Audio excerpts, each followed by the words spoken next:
Guaranteed crits and additionals?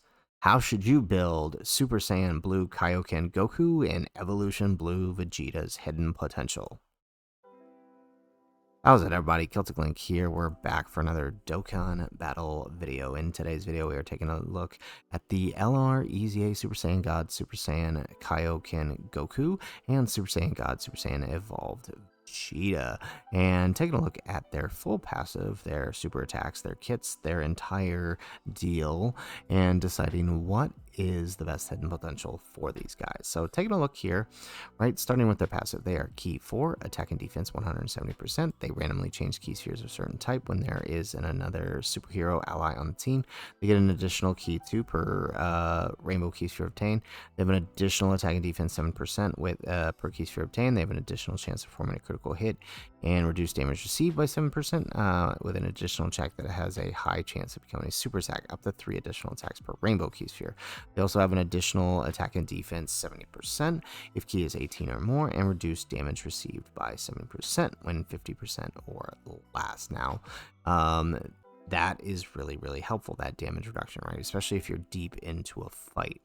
They do have an active skill key that gives them key 24 and attack 70% while dropping their defense for the turn, and it can be activated when HP is 50% or less. So, I mean, honestly, losing 50% defense sounds terrible until you remember they're also getting 70% damage reduction, and then, you know, up to another 35% depending on how many rainbow orbs you get, right? So, really powerful unit. They are a semi-nuker, but like if you check out my showcase, you'll see that, I mean, they really don't need all that many to be powerful, right? We were hitting, you know, 7 key spheres on average during the showcase, and that was put in, that's because we were prioritizing the rainbow key spheres for the damage reduction, and we were still averaging on like 19 to 21 million on their attack stat. So honestly, that's pretty good when you consider the amount of supers that they're doing. Obviously, they're going to be higher the more you put out,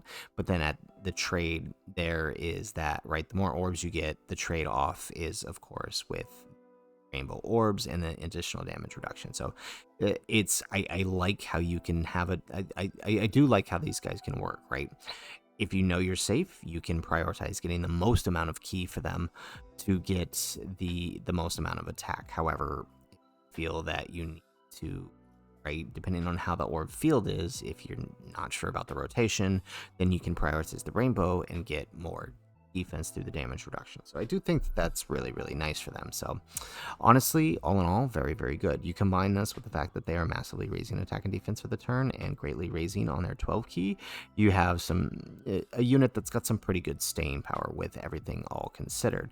Also consider that, you know, several bosses can be attack and defense lowered nowadays, so them having that on both their 12 and their 18 key is very helpful, right? You think like Kid Buu and Trunks can both have their attack and defense lowered, or attack lowered at least, and so if just off just a single 18 and 12 key, you're lowering 50%, and of course the more you do, the more he lowers. So really helpful there. So the question then is, well, what do you put for them? Well, as a fizz type unit, right, you're inclined to go with additional attack with them, right? Since, you know, they do get a full 20, which gives them a 40% as a fizz type unit. Invest skill orbs in them, you can get that up to 50%, and meaning you have an additional 50% chance to do a super attack.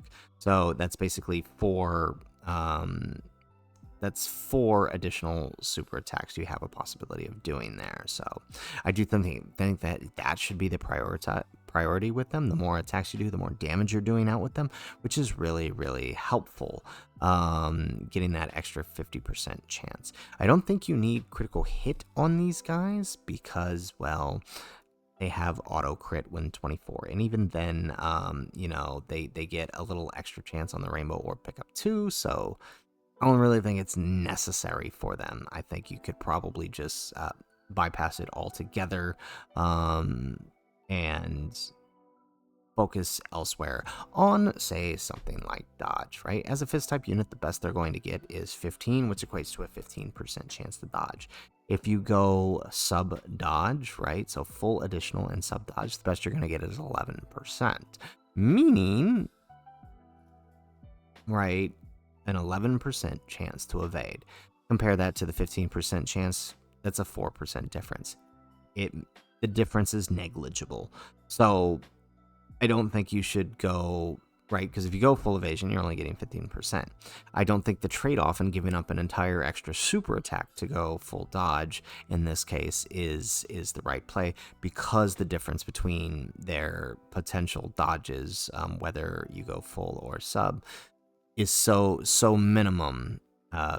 You will never ever even be able to see the difference in that level of a proc, right? So I would say additional attack is the priority, to give them that extra chance to deal the super, right? Especially with these bosses being able to be debuffed, them being able to add that debuff in. And hey, even if they don't get it, their normals hit pretty hard. You see, even with the minimum key spheres we got, they were throwing out 4 million normal crits. So, I mean, take that for what you will with them, right? They are a damage dealer.